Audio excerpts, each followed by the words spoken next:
É isso aí. Agora a gente volta a falar, né, dessa operação da Polícia Federal, cumprindo mandados de busca e apreensão contra empresários bolsonaristas que, num grupo de WhatsApp, teriam defendido um golpe de Estado caso o ex-presidente Lula seja eleito, caso vença as eleições agora em outubro. E o Gustavo Uribe está chegando aqui agora para a gente tratar um pouquinho desse assunto. O Uribe que está apurando muita coisa também, né, Uribe? Nos ajudando a coletar aí as informações referentes a essa operação que tem como alvo esses empresários aí que manifestavam pelo menos a intenção de levar às últimas consequências o desrespeito ao resultado da eleição, caso o candidato deles, o presidente Jair Bolsonaro, não fosse o vencedor. E aí, Uribe, o que é que você consegue trazer para a gente de novo sobre essa história? Bom dia, meu amigo.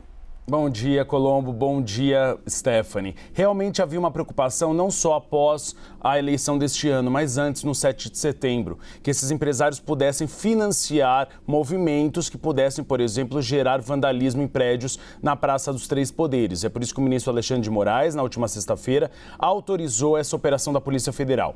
No total, são 10 endereços, 8 empresários. Desses 10 endereços, 3 são apenas de Luciano Hang, que é dono da Avan. Desses 3 endereços, 2 residenciais e um escritório o escritório dele, o escritório econômico em relação à Avan. Há também nessa operação algumas preocupações em relação à logística dela, como você pode obter essas informações ou não. E o ministro Alexandre de Moraes, ele acabou autorizando 4 medidas em relação a esses 8 empresários. São elas: bloqueio das contas bancárias dos empresários para que não haja financiamento a eventuais atos de depredação a prédios públicos. Há também bloqueio das contas dos empresários nas redes sociais, e aí o Daniel Adjuto trouxe a informação de que essas contas ainda não foram bloqueadas, mas que o ministro já autorizou o bloqueio.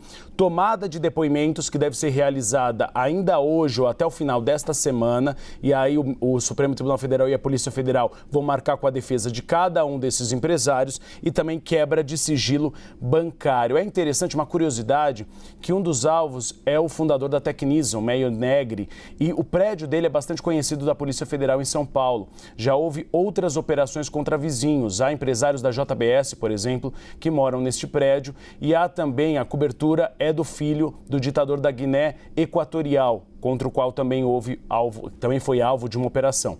Então, o objetivo dessa operação hoje é evitar que esses empresários financiem eventuais operações ou eventuais movimentos contra instituições democráticas brasileiras.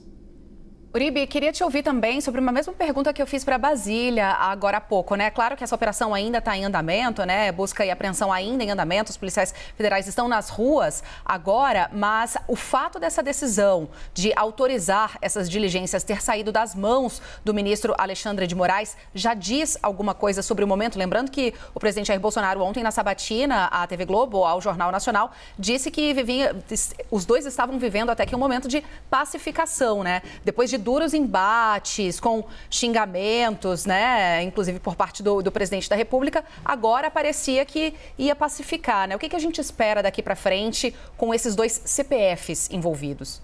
Olha, Stephanie, a lua de mel parece que foi curta. Ontem o presidente, então, disse que realmente havia um sentimento de pacificação. Eu conversei com alguns integrantes do Palácio Planalto que ainda estão bastante cautelosos. Eles querem ter as minúcias dos procedimentos e o que motivou as operações para tomar uma decisão, para fazer uma declaração, ou realmente apontar se o ministro Alexandre de Moraes exagerou ou não. Houve um pedido que o Live CNN trouxe também em primeira mão, que é aquele pedido daqueles advogados e procuradores para que fossem investigados esses empresários depois da matéria do site Metrópolis do colunista Guilherme Amado. Agora o objetivo então é saber se realmente havia motivações ou não, mas o Palácio Planalto ainda está bastante cauteloso.